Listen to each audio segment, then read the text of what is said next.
Seigneur de bonté de miséricorde, nous voulons te remercier et te bénir pour tous tes bienfaits, pour ta puissance et ta présence. Nous te demandons, ô Éternel Papa, de permettre à ce que ce temps de partage de ta parole puisse être un temps bénéfique. Bonsoir, bonsoir. Je m'appelle Junior Varlier, je suis pour ma première vidéo. Et Dieu m'a mis à cœur de faire des vidéos pour essayer de partager la parole, parce qu'on sait qu'il y a plusieurs personnes qui entrent dans le domaine de l'informatique, qui entrent dans les réseaux sociaux et autres, mais qui sont attirés par autre chose, Donc moi, mon but, ma mission, c'est de partager au maximum la parole de Dieu. Partager au maximum la parole de Dieu. C'est un projet que je nourris depuis. Et c'est aujourd'hui, lundi 3 février 2020, que Dieu me pousse à faire cette vidéo, parce que s'il y a que moi, personnellement, je ne suis pas prêt. Mais tout se fera et tout se fait par la grâce et la bonté du Père très haut. Aujourd'hui, j'aimerais partager quelque chose que j'ai reçu tout au cours d'un travail que j'ai reçu et que j'aimerais partager avec vous. C'est pourquoi je commence maintenant. Nous allons d'abord commencer par prier. Ô Éternel Papa, nous te confions ce temps. Nous te confions ce temps de partage. Nous te confions ce temps de partage de ta parole. Permets, Papa, Seigneur Christ, que ce qui va se passer maintenant puisse être uniquement ce que tu as prévu qu'il puisse se passer. Seigneur, que ta volonté soit faite, que ton règne vienne et que ta puissance maintenant descende et envahisse cet endroit. Ô Éternel Papa, nous voulons maintenant que tu puisses manifester, remplir cette salle de ta présence, remplir cet endroit de ta présence. Je veux, ô Éternel Papa, que tu puisses maintenant disposer le cœur de la personne qui reçoit ce message maintenant, afin que cette personne puisse recevoir le fruit que tu as choisi qu'elle puisse recevoir, afin que cette personne, ô Éternel Papa, puisse être entièrement bénie, afin que par toi, Seigneur, que cette parole-là, même si que cette parole puisse porter le fruit dans la vie de la personne qui la reçoit maintenant. Seigneur, Christ, ne permet pas que ce temps de partage puisse être inspiré d'un homme, mais permet que cela puisse être inspiré uniquement par toi. Amen. Nous méditons la parole dans le livre de Romains au chapitre 7. Ignorez-vous, frères, car je parle à des gens qui connaissent la loi, que la loi exerce son pouvoir sur l'homme aussi longtemps qu'il vit. Ainsi, une femme mariée est liée par la loi à son mari, tant qu'il est vivant. Mais si le mari meurt, elle est dégagée de la loi qui la liait à son mari. Si donc du vivant de son mari, elle devient la femme d'un autre homme, elle est appelée adultère.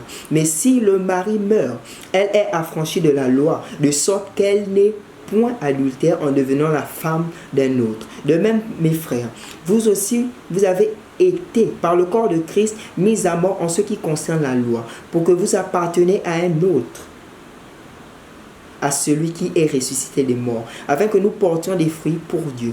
Car lorsque nous étions dans la chair, les passions des péchés provoqués par la loi agissaient dans nos membres, de sorte que nous portions du fruit pour la mort.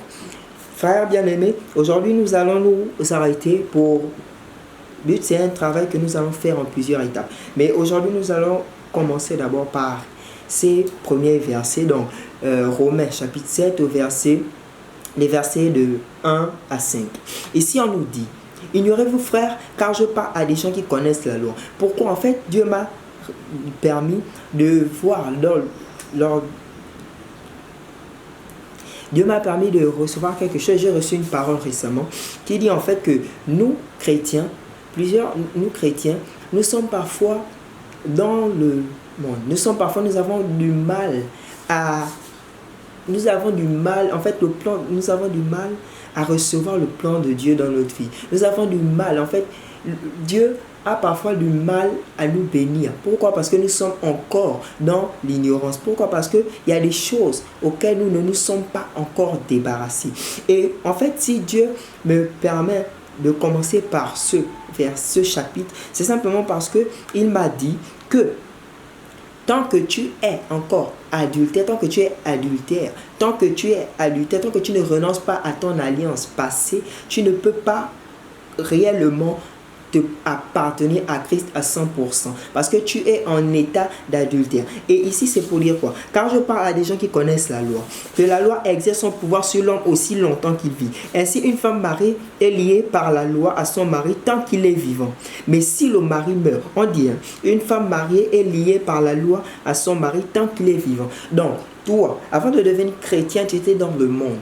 Et donc, tant que le monde, si on considère ici que ton mari, ton premier mari, c'est le monde. Et en devenant chrétien, tu as choisi, tu as décidé de renoncer au monde pour maintenant appartenir à Christ. C'est-à-dire que tu as décidé de rejeter ta première alliance et de former maintenant une nouvelle alliance avec Jésus-Christ. Mais Dieu te dit ici que tant que ton ancienne alliance vit, tu ne peux pas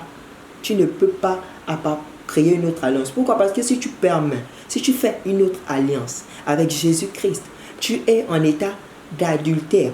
Tu es une femme adultère. Tu es un homme adultère. Pourquoi? Parce que tu n'as pas encore crucifié ton temps passé. Pourquoi? Parce que ton vieil homme intérieur n'est pas encore mort. Et on te dit, tant qu'il vit, une femme est liée par la loi à son mari tant qu'il vit. Donc, tant que ton péché vit toujours, tu ne peux pas, tu es toujours lié avec lui. Tu es toujours lié avec lui. C'est pourquoi nous, chrétiens, nous subissons quelquefois des réclamations sataniques. Pourquoi? Parce que nous sommes venus à Jésus. Nous avons pris l'engagement d'appartenir à Jésus. Nous sommes maintenant chrétiens. Pourquoi chrétiens? Parce que nous avons été renouvelés par le Saint-Esprit. Le Saint-Esprit est venu rendre témoigner à notre esprit que nous sommes désormais enfants de Dieu. Mais Dieu nous dit que nous sommes enfants de Dieu. Mais pour devenir entièrement enfants de Dieu, il faudrait renoncer à notre vieil homme. Il faudrait détruire les alliances passées. Il faudrait détruire ce qui concerne la loi.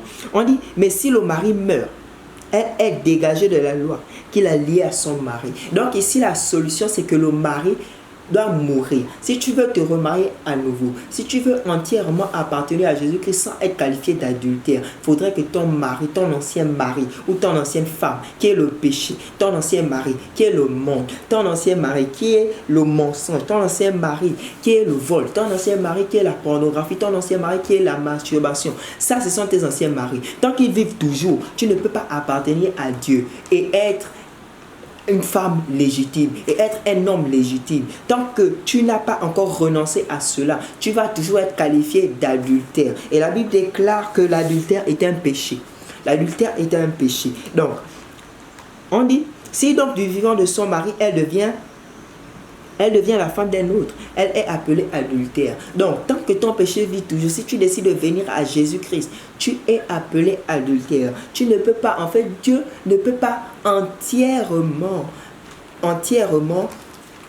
appartenir. En fait, Dieu ne peut pas entièrement parvenir à accomplir sa parole dans ta vie. Il ne peut pas entièrement. Tu ne peux pas lui appartenir entièrement. Pourquoi? Parce que Dieu ne cherche pas des gens qui lui appartiennent à 99%. Non. Il veut des personnes, des hommes intègres qui lui appartiennent à 100%. Et pour cela, il te faut crucifier ton vieil homme intérieur. Pour cela, il te faut crucifier. Et comment crucifier ton vieil homme? Comment crucifier? Nous savons que maintenant, nous sommes dans la nouvelle alliance. Nous sommes dans le temps de la grâce. Nous ne sommes plus dans le temps de la loi. Donc, normalement, la loi n'a plus aucun pouvoir sur nous. Tant que dès le moment où nous avons décidé de renoncer à la loi. Mais ici, Jésus te dit que c'est lui, le Dieu miséricorde. Il te dit que c'est lui qui est capable de changer ta situation. Il te dit que c'est lui qui est capable et entièrement capable de te transformer entièrement. Donc, déjà, il faudrait reconnaître. On dit que la première guérison pour un malade, c'est de reconnaître qu'il est malade.